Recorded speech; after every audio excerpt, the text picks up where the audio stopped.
Hello गाईस, तर आज आपण बनवतोय हुलग्याच्या पिठापासून सूप.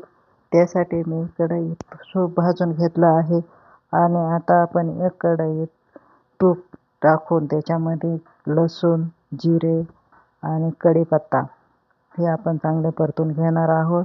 त्याच्यातच आपण जिरे पण टाकणार आहोत. आता मी जिरे टाकून घेत आहे. आता आपण चांगलं परतून घेऊया आणि परतत राहिल्यामुळे ते खाली लागणार नाही याची आपण काळजी घेऊया. आता आपण चांगले परतीत राहून त्याच्यामध्ये आपण एकसारखे सगळं लाल होईपर्यंत परतून घेऊ. त्याच्यात एक तांब्या पाणी ओतून घेत आहे मी. आता ते पाणी कमी पडेल असं वाटते, त्याच्यामुळे मी मीठ टाकले आणि परत पाणी ओतून घेतले. आता त्याला उकळी येईपर्यंत मी दुसऱ्या भांड्यामध्ये आपण पाणी पीठ भिजवलेलं पीठ आहे त्याच्यात पाणी ओतून ते मिश्रण तयार करून हे मिश्रण कढईत ओतून घेऊया. आता एकसारखे ढवळत राहूया. त्याला चांगले उकळी येईपर्यंत ढवळत राहणे गरजेचं आहे. आता ते मी ढवळून घेत आहे.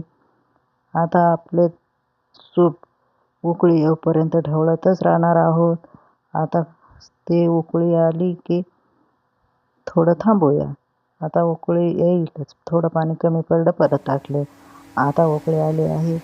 तर आता हे 5 मिनटं नाही तर 7 मिनटे आपण शिजून घेऊया. आता हे 7 मिनटं होत आले तरी पण आपण थोड्या वेळ ठेवूया. आता मी थोड्या वेळ ठेवते. आता बघा गाईज, आपल्याला खाण्यासाठी पौष्टिक असे सुंदरसे सूप तयार आहे. आपण खाऊ शकता आणि मस्तपैकी थंडीमध्ये खूप आणि पावसाळ्यात उत्तमच.